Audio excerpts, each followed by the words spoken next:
نحمده ونصلي على رسوله الكريم أما بعد أعوذ بالله من الشيطان الرجيم بسم الله الرحمن الرحيم سبحان الذي أسرى بعبده ليلا من المسجد الحرام إلى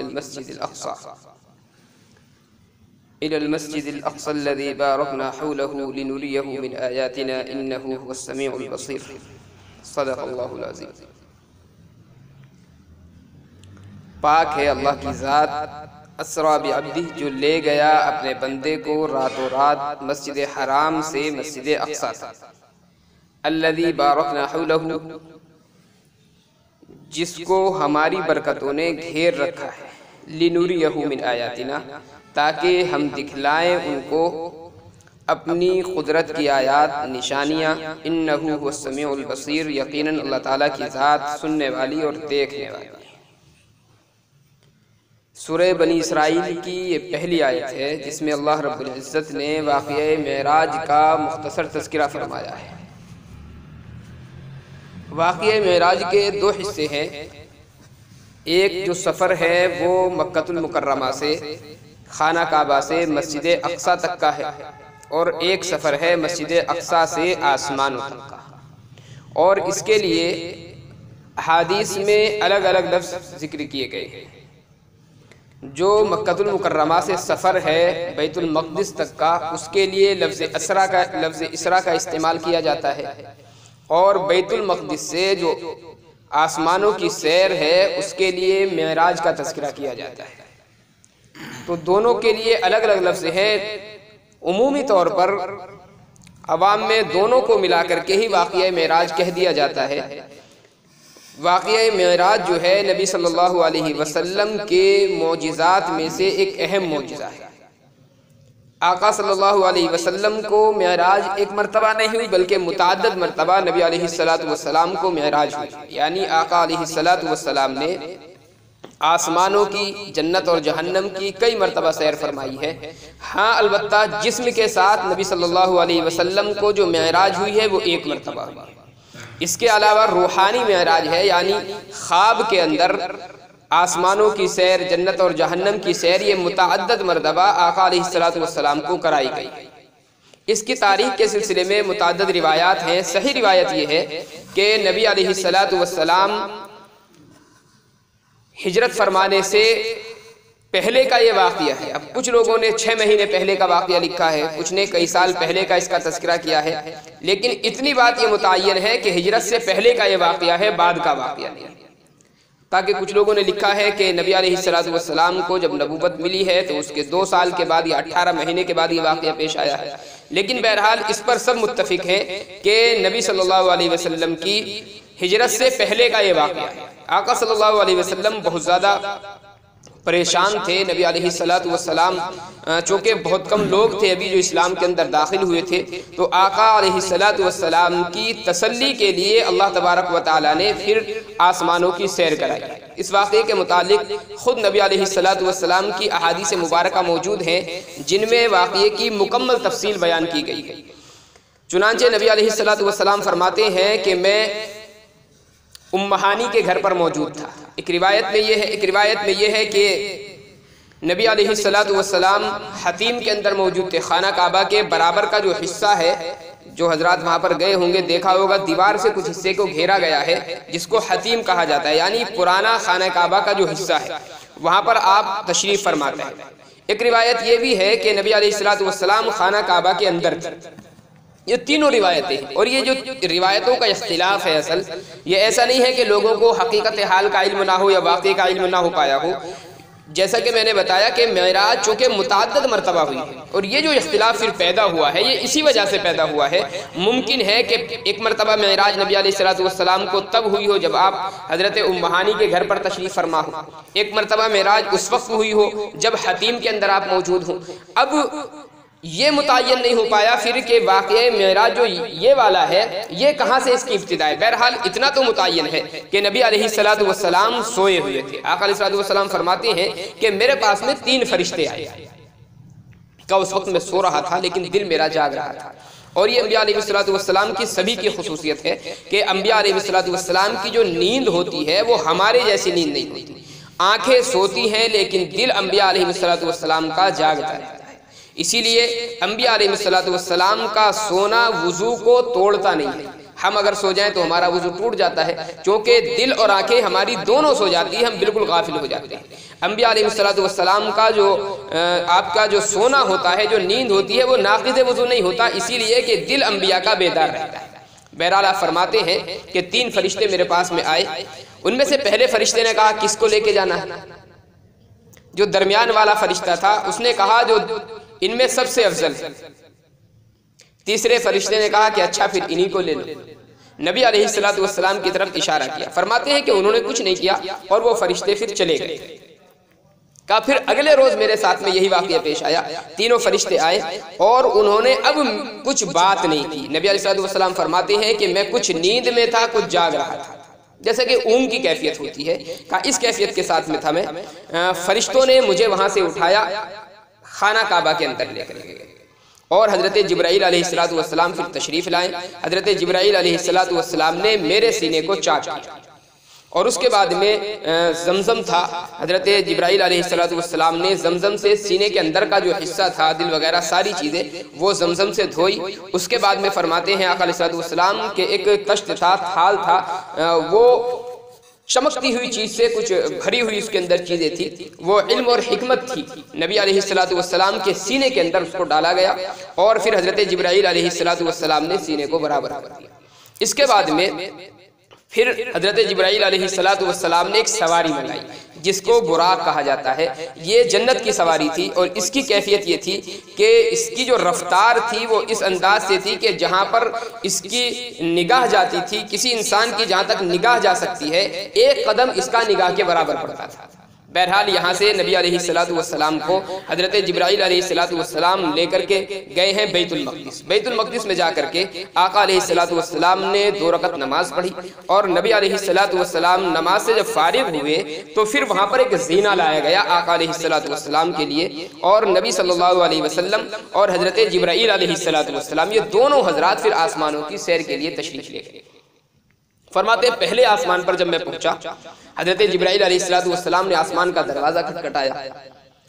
اندر سے جو دربان تھا اس نے معلوم کیا کون؟ حضرت جبرائیل نے فرمایا میں جبرائیل ہوں۔ پوچھا آپ کے ساتھ میں کون ہے؟ حضرت جبرائیل نے فرمایا اللہ کے رسول محمد عربی صلی اللہ علیہ وسلم۔ فرشتے نے معلوم کیا کہ خود آئے ہیں یا بلائے گئے؟ حضرت جبرائیل علیہ السلام نے فرمایا نہیں، ان کو بلایا گیا ہے۔ آقا علیہ السلام فرماتے ہیں کہ دروازہ کھلا، اندر میں گیا، فرشتوں سے ملاقات ہوئی۔ میں نے دیکھا کہ حضرت آدم علیہ السلام پہلے آسمان پر موجود ہیں۔ حضرت آدم علیہ السلام سے ملاقات ہوئی، حضرت جبرائیل علیہ السلام نے تعارف فرمایا کہ یہ آدم ہے۔ میں نے سلام کیا، حضرت آدم علیہ السلام نے جواب دیا، فرمایا کہ نیک بیٹے کو مرحبا۔ اس کے بعد میں فرماتے ہیں کہ پھر اسی طریقے سے دوسرے آسمان پر حضرت جبرائیل علیہ السلام لے کر کے گئے۔ دوسرے آسمان پر وہی ہوا کہ فرشتے نے معلوم کیا، جب دروازہ کھٹکھٹایا پھر اس نے دروازہ کھولا، وہاں پر گئے تو حضرت عیسیٰ علیہ السلام اور حضرت یحییٰ علیہ السلام یہ دونوں حضرات دوسرے آسمان پر موجود تھے، وہاں پر ان سے ملاقات ہوئی۔ پھر اس کے بعد میں تیسرے آسمان پر تشریف لے گئے تو وہاں پر حضرت ادریس علیہ السلام تھے، ان سے ملاقات ہوئی۔ پھر چوتھے آسمان پر تشریف لے گئے، پھر پانچویں آسمان پر انبیاء علیہ السلام کا جیسا کہ میں نام بتا رہا ہوں، ان ناموں میں اختلاف ہے کہ پہلے آسمان پر حضرت آدم ہے، یہ متعین ہے ساری روایتوں کے اندر، اور 7ویں آسمان پر حضرت ابراہیم علیہ السلام ہے، یہ متعین ہے۔ باقی درمیان میں جو آسمان ہے ان میں کس آسمان پر کون سے نبی موجود تھے اس میں کچھ روایتیں مختلف ملتی ہیں۔ پہلے آسمان پر ایک روایت یہ ہے جیسے کہ میں بتا رہا ہوں کہ حضرت آدم ہے، دوسرے پر حضرت عیسیٰ حضرت یحییٰ علیہ السلام ہے، تیسرے پر حضرت ادریس علیہ السلام کی بھی روایت ہے، اور بعض روایت میں یہ ہے کہ حضرت یوسف علیہ السلام موجود تھے۔ چوتھے پر پھر حضرت ادریس علیہ السلام، پانچویں پر حضرت ہارون علیہ السلام سے ملاقات ہوئی، چھٹے آسمان پر حضرت موسیٰ علیہ السلام سے ملاقات ہوئی، پھر اخیر میں حضرت ابراہیم علیہ السلام سے 7ویں آسمان پر ملاقات کی۔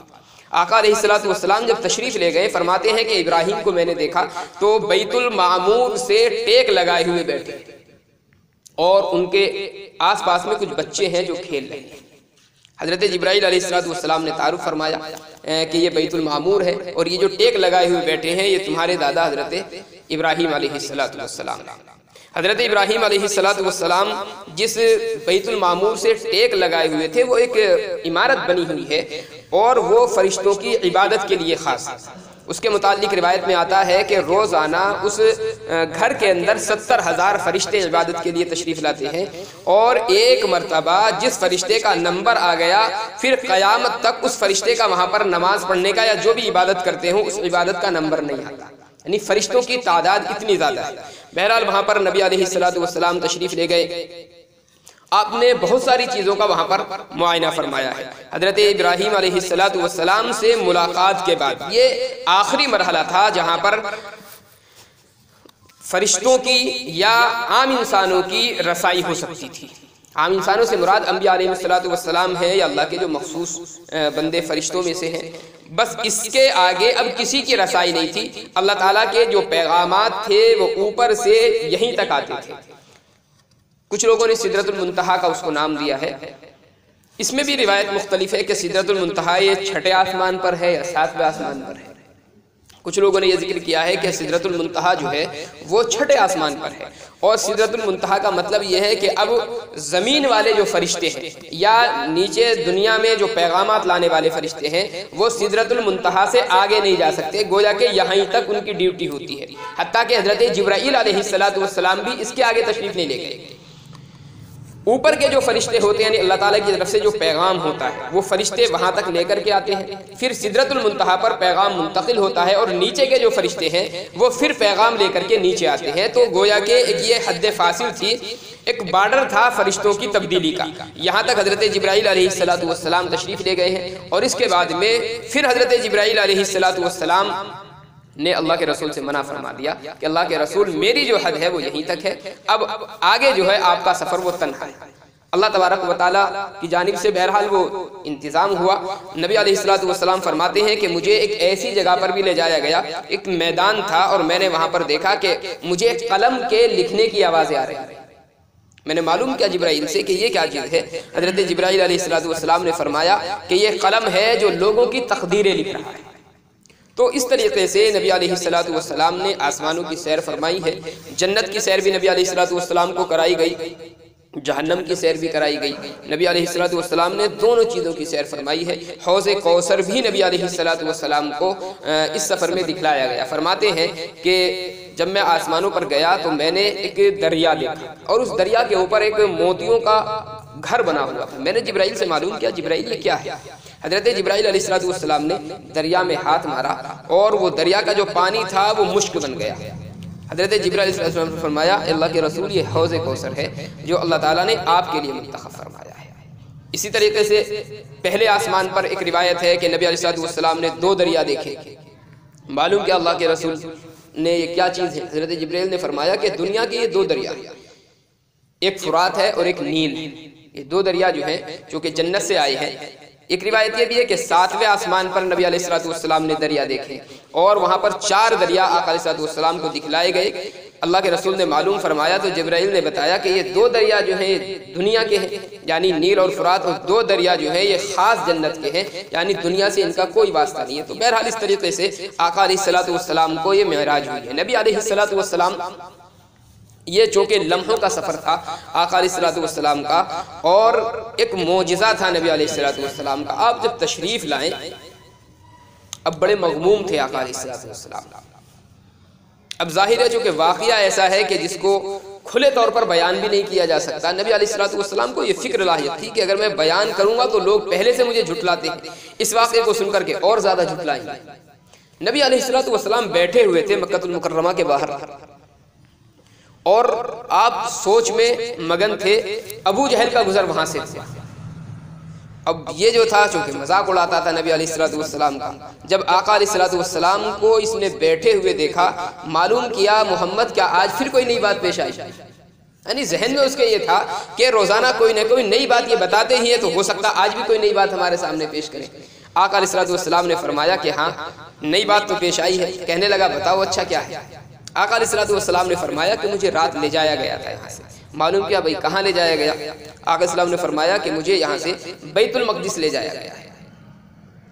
اب یہ تھا بہت تیز ابو جہل، اس نے انکار نہیں کیا نبی علیہ السلام کا، یا جھٹلایا نہیں ہے، کوئی مذاق نہیں اڑایا اس نے کہا کہ اچھا محمد یہ بتاؤ، اگر میں تمہاری قوم کو جمع کر لوں تو کیا تم اپنی قوم کے سامنے بھی اس بات کو بیان کرو گے؟ آقا السلام نے فرمایا کہ ہاں بیان کروں گا۔ تو اس نے جتنے بھی وہاں پر لوگ تھے سب کو آواز دے کر کے جمع کر لیا اور بلا لیا نبی علیہ السلام سے، پھر فرمایا کہ اب بتاؤ تم کیا کہہ رہے ہیں۔ آقا صلی اللہ علیہ وسلم نے واقعہ وہ بیان کیا، لوگوں نے کچھ مذاق اڑایا، کچھ لوگ سنجیدہ قسم کے بھی ہوتے ہیں، انہوں نے معلوم کیا کہ اگر آپ واقعی یہ سفر کر کے آئے ہیں تو ہمیں کچھ علامتیں بتلائیں، ہمیں کچھ نشانیاں بتلائیں آپ اس سفر کی۔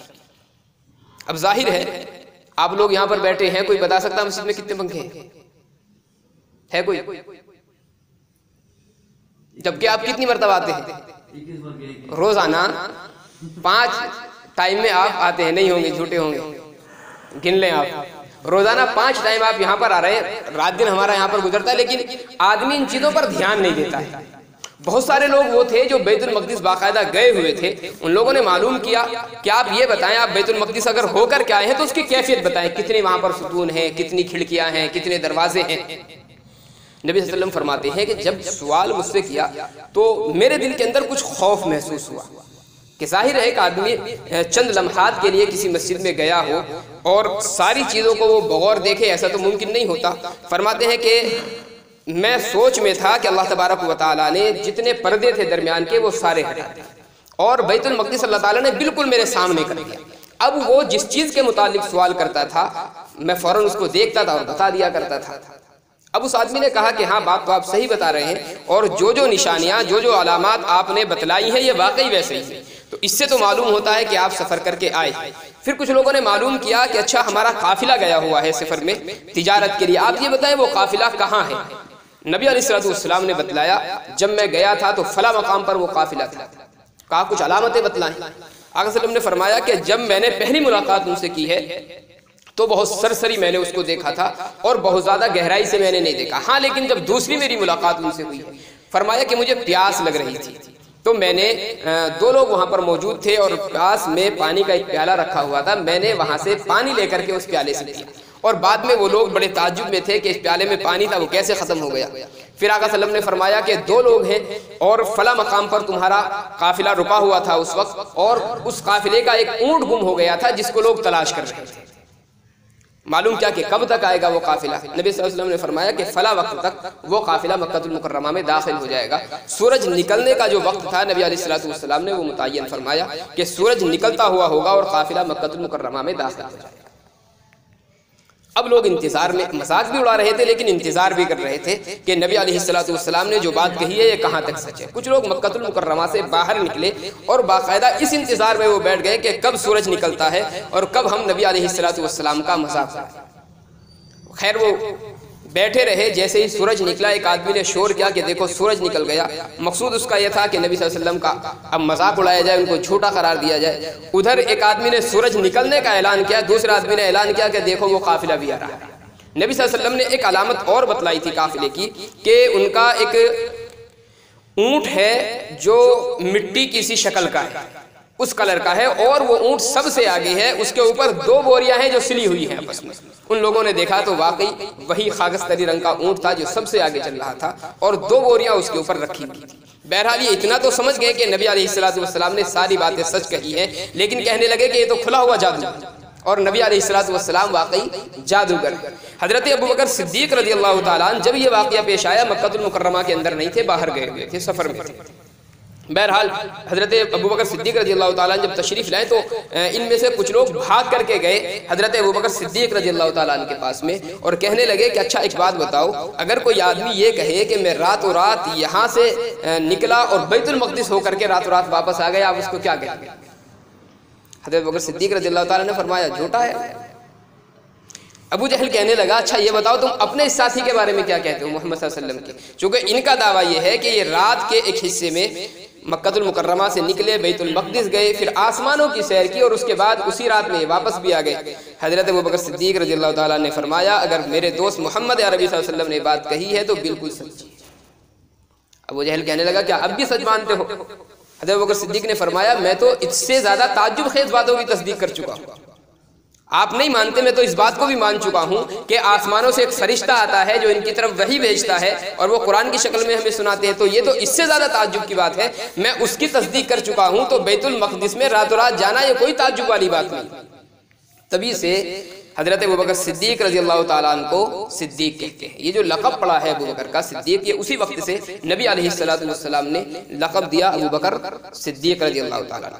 یہ جو واقعہ تھا، اگرچہ کفار مکہ اس پر اعتراض کر رہے تھے، لیکن بہت سارے لوگوں نے اس کی گواہی دی اور اس کی شہادت دی کہ واقعہ سچا ہے۔ چنانچہ حضرت ابو سفیان رضی اللہ تعالیٰ عنہ کی ایک روایت ہے، فرماتے ہیں کہ نبی علیہ السلام کا ایک خط تھا جو روم کے بادشاہ کے نام نبی علیہ السلام نے لکھا۔ ایک صحابی تھے، ان کو وہ خط لے کر کے بھیجا آقا علیہ السلام نے، تو روم کے بادشاہ ہرقل نے جب وہ خط دیکھا، اس نے کہا کہ عرب کا کوئی قافلہ یہاں پر آیا ہوا تو اس کو بلا کر کے لاؤ، ہم تحقیق کریں گے یہ شخص ہے کون۔ حضرت ابو سفیان فرماتے ہیں میرا قافلہ وہاں پر موجود تھا، مجھے بلایا گیا، چونکہ اسلام کے اندر داخل نہیں ہوئے تھے ابھی۔ خود فرماتے ہیں کہ میں یہ کوشش کر رہا تھا کہ کہیں پر کوئی ایسی بات سامنے آ جائے کہ نبی علیہ السلام کو میں جھٹلا سکوں اور آپ کو جھوٹا ثابت کر سکوں۔ فرماتے لیکن مجھے ڈر بھی لگ رہا تھا کہ اگر اپنی جانب سے کوئی جھوٹ بنا کر کے بھیج دیا تو ایک تو میرے ساتھی مجھے زندگی بھر تانا دیں گے جھوٹ بولنے کا، دوسرا یہ کہ اگر جھوٹ میرا پکڑا گیا تو بادشاہ بھی مجھے تانو تشنی کرے گا اور اس کی نظروں میں میری وقت گر جائے گی۔ حضرت ابو سفیان رضی اللہ تعالیٰ عنہ فرماتے ہیں کہ مجھے بس ایک موقع یہ ہاتھ آیا اور میں نے ان سے کہا کہ آپ ایک بات بتائیں کہ اگر کوئی شخص یہ دعویٰ کرتا ہو کہ مکہ المکرمہ سے راتوں رات وہ آپ کے یہاں پر آیا ہے بیت المقدس میں، تو آپ اس کو کیا کہیں گے؟ بادشاہ خاموش تھا۔ ابو سفیان رضی اللہ تعالیٰ نے فرمایا کہ وہ شخص یہ دعویٰ کرتا ہے کہ وہ راتوں رات بیت المقدس آیا ہے، آسمانوں کی سیر کی ہے، اس کے بعد میں رات ہی کے حصے میں وہ مکہ المکرمہ واپس ہو گیا۔ بادشاہ خاموش تھا، لیکن بادشاہ کے پاس میں بیت المقدس کا جو عبادت گزار تھا، جو ذمہ دار تھا، وہ بیٹھا ہوا تھا۔ وہ شخص فوراً کھڑا ہو گیا اور کہنے لگا کہ بادشاہ سلامت، اگر اس شخص نے یہ دعویٰ کیا ہے تو میں اس بات کی تصدیق کرتا ہوں۔ بادشاہ نے معلوم کیا، بھائی تم کیسے تصدیق کر رہے ہو، تم تو یہاں پر بیٹھے ہوئے، وہ مکہ المکرمہ میں ہے۔ کہنے لگا کہ میرا ایک معمول ہے، میں روزانہ بیت المقدس سے عشاء کی نماز کے بعد جب آتا ہوں رات میں عبادت کے بعد میں، تو میرا معمول یہ ہے کہ اچھی طریقے سے سارے دروازے اس کے بند کر دیتا ہوں، تب میں گھر آتا ہوں۔ کا ایک رات ایسا واقعہ ہوا ہے کہ عشاء رات میں جب میں دروازے بند کر رہا تھا تو دروازہ بیچ والا بند نہیں ہو رہا تھا، کہ میں نے بڑی کوشش کی اور جو اور ملازمین تھے وہاں پر سب کو جمع کیا، لیکن دروازہ وہاں پر کسی صورت میں بند نہیں ہوتا تھا۔ میں نے باضابطہ جب دیکھا کہ بند نہیں ہو رہا تو کاریگروں کو بلایا تاکہ اس کے اندر کچھ اگر کہیں سے کچھ کاٹنا ہو یا کچھ کرنا ہو تو اس کو درست کر دیں۔ کاریگر آئے اور انہوں نے اس کا معائنہ کیا، کہنے لگے کہ اس کی عمارت کا بوجھ دروازے پر آ گیا جس کی وجہ سے یہ بند نہیں ہوگا، اور رات میں ہم اس کا کچھ نہیں کر سکتے، صبح میں ہم کریں۔ کہتے ہیں کہ میں مجبور ہو کر کے اپنے گھر آ گیا، کوئی صورت نہیں تھی دروازہ بند کرنے کی۔ جب میں صبح کو وہاں پر گیا تو میں نے دیکھا کہ اس دروازے کے بالکل سامنے ایک پتھر ہے اور اس پتھر کے اندر ایک سوراخ ہے، اور ایسا معلوم ہوتا ہے کہ وہاں پر رات میں کوئی جانور باندھا گیا ہے۔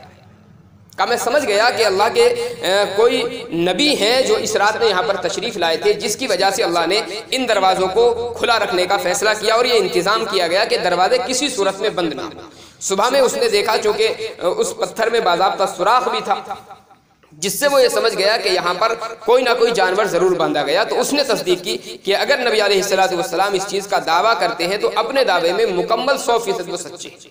تو بہرحال یہ معراج کا واقعہ تھا، اور بھی اس کے اندر بہت سارے واقعات ہیں، جیسے حضرت موسیٰ علیہ السلام کے پاس تشریف لانا ہے، اور اس کے بعد میں نماز کی فرضیت کا ایک واقعہ اسی کے اندر ہوا ہے، وہ کہ آقا علیہ السلام جب تشریف لے گئے ہیں سدرۃ المنتہا کے آگے تو اللہ تعالیٰ نے تحفے کے طور پر نماز عطا فرمائی 50۔ اب نبی علیہ السلام تشریف لا رہے تھے، موسیٰ علیہ السلام نے روک لیا، کہا کیا ملا تحفے میں؟ اللہ کے رسول نے فرمایا نمازیں ملی ہے۔ کہا کتنی؟ کہ 50 نمازیں۔ کہنے لگے میری امت تو 3 میں لٹک گئی، 3 نمازیں میری امت پر فرض تھی، وہ ادا نہیں کر پائی، تمہاری امت 50 کیسے ادا کرے گی؟ اس لیے جاؤ اللہ تعالیٰ سے تخفیف کی درخواست کرو۔ نبی علیہ السلام نے حضرت جبرائیل علیہ السلام کی طرف دیکھا، جبرائیل علیہ السلام نے بھی اشارہ فرما دیا کہ مناسب ہے، کم کرا لی جائے۔ آقا علیہ السلام پھر تشریف لے گئے اللہ تعالیٰ کے دربار میں، اور وہ پھر بار بار آنا جانا رہا حتیٰ کہ نمازیں 5 رہ گئی۔ اس کے بعد بھی حضرت موسیٰ نے کہا کہ اور تخفیف کراؤ، نبی صلی اللہ علیہ وسلم نے فرمایا کہ مجھے اب شرم آتی ہے۔ حضرت جبرائیل نے بھی انکار فرما دیا کہ اب مناسب نہیں ہے۔ پھر اللہ تعالیٰ کی طرف سے حکم ہوا کہ ہمارے ہاں جو فیصلے ہو جاتے ہیں وہ بدلتے نہیں ہیں.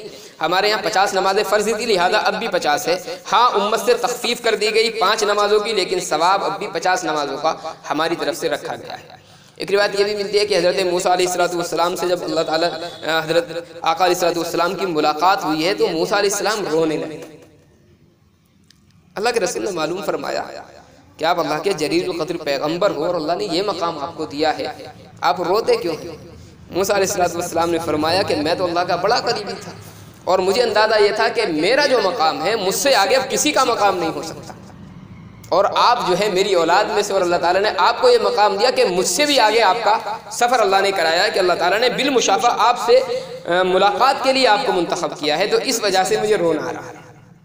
ایسے ہی حضرت ابراہیم علیہ السلام کے متعلق ایک روایت ملتی ہے کہ حضرت ابراہیم علیہ السلام جب ملاقات ہوئی ہے اور جب تشریف لا رہے تھے آقا علیہ السلام واپس، تو حضرت ابراہیم علیہ السلام نے فرمایا محمد عربی صلی اللہ علیہ وسلم سے کہ جاتے جاتے میری ایک نصیحت سنتے جاؤ. پھر حضرت ابراہیم علیہ السلام نے فرمایا کہ اپنی امت سے جا کر کے کہہ دینا الجنت قیعان، کہ جنت جو ہے وہ ایک چٹیل میدان ہے، اور جنت کے اندر جو تذکرے ملتے ہیں محلات کے، باغات کے، درختوں کے اور طرح طرح کی نعمتوں کے، فرمایا اپنی امت سے جا کر کے کہہ دینا کہ یہ نعمتیں جو ہیں یہ ان کے اعمال ہیں. باقی اللہ تعالیٰ نے جنت کو چٹیل میدان بنایا ہے. آدمی جیسے اعمال کرتا ہے اللہ تعالیٰ ویسی نعمتوں کا پھر اس کے لیے انتظام فرما دیتا ہے. اب کوئی آدمی اپنے لیے محل بنا رہا ہے، کوئی باغات تیار کر رہا ہے، کوئی کچھ تیار کر رہا ہے، تو یہ مختلف جو نعمتیں اللہ تعالیٰ نے رکھی ہیں جنت کے اندر، یہ پہلے سے تیار شدہ نہیں ہیں، بلکہ بندوں کے اعمال کے حساب سے اللہ تعالیٰ اس کو تیار فرماتا ہے. پھر وہاں سے چونکہ بیت المقدس دوبارہ نبی صلی اللہ علیہ وسلم تشریف لائے ہیں اور وہاں پر آ کر کے پھر انبیاء علیہ السلام کی امامت فرمائی ہے. انبیاء جو ہیں وہ سارے انبیاء تھے یا جن حضرات سے ملاقات ہوئی ہے یہ انبیاء ہیں، دونوں طرح کی روایتیں ہیں، اور ظاہر ہے جتنے یہ انبیاء سے ملاقات ہوئی ہے چونکہ سارے جلیل القدر انبیاء ہیں.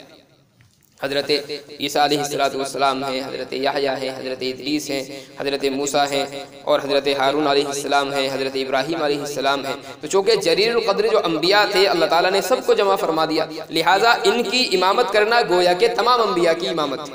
جب ان انبیاء پر نبی علیہ السلام کو فضیلت عطا فرما دی گئی تو ظاہر ہے تمام انبیاء پر فضیلت پھر خود بخود ثابت ہو جاتی ہے. اس لیے اگر انہی انبیاء کی امامت ہو تب بھی کوئی شبے کی چیز نہیں ہے. بہرحال یہ ایک سفر تھا نبی علیہ السلام کا جو خانہ کعبہ سے شروع ہوا ہے، اور اللہ تعالیٰ نے راتوں رات، اور رات میں بھی ایسا نہیں کہ پوری رات کا یہ سفر رہا ہو، بلکہ رات کے ایک حصے میں اللہ تعالیٰ نے یہ سفر آپ کا فرما دیا ہے. آپ کو لے جایا کیسے گیا تو روایتیں مختلف ہیں، جن میں صحیح روایت یہ ہے کہ اگر حضرت ام ہانی کے گھر میں تھے تو ام ہانی کے گھر سے، اور خانہ کعبہ کے اندر تھے تو خانہ کعبہ کے گھر سے چھت کو پھاڑا گیا ہے، اور وہاں سے جبرائیل علیہ السلام نبی صلی اللہ علیہ وسلم کو لے کر کے تشریف لے گئے ہیں آگے.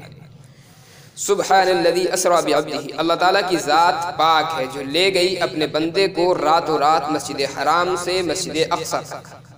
الذی بارکنا حولہ، جہاں پر ہم نے اپنی برکتیں رکھی ہیں یا جس کو ہماری برکتوں نے گھیر رکھا ہے. مسجد اقصی کے تعلق سے فرمایا گیا ہے کہ اس علاقے کو ہماری برکتوں نے گھیر رکھا ہے، چونکہ ایک تو یہ کہ انبیاء علیہ السلام کا یہ مسکن رہا ہے. جتنے بھی انبیاء علیہ السلام تشریف لائے ہیں زیادہ تر انبیاء وہ ہوئے ہیں جن کی ہجرتیں بیت المقدس کی طرف رہی. حضرت ابراہیم علیہ السلام ہیں، اس کے علاوہ دیگر انبیاء علیہ السلام ہیں. اپنی قوم سے ستائے ہوئے اکثر انبیاء جو ہجرت فرمائی ہے اکثر انبیاء نے وہ ملک شام کی طرف فرمائی ہے. تو دینی جو برکتیں ہیں وہ بھی ہیں، دنیاوی برکتیں بھی اس کے اندر بہت ہیں، چونکہ علاقہ جو ہے سرسبز و شاداب علاقہ ہے. خود ایک روایت میں آتا ہے کہ اللہ تعالیٰ نے جب پیدا کیا ہے تو باضابطہ ملک شام کو خطاب کر کے اللہ تعالیٰ نے فرمایا ہے کہ میں نے تجھے تمام دنیا میں سب سے زیادہ فضیلت والا اور برکت والا بنایا ہے. لِنُرِيَهُ مِنْ آیاتنا، تاکہ ہم دکھلائیں ان کو اپنی قدرت کی نشانیاں. انہو السمیع العلیم، یقیناً اللہ تعالیٰ سننے والا اور دیکھنے والا ہے. اللہ تعالیٰ ہم کی توفیق نصیب فرمائے. سبحان اللہ وبحمدہ، سبحانک اللہم وبحمدک، ونشہد ان لا الہ الا انت، نستغفرک ونتوب الیک. سبحان ربک رب العزة عما یصفون، وسلام علی المرسلین.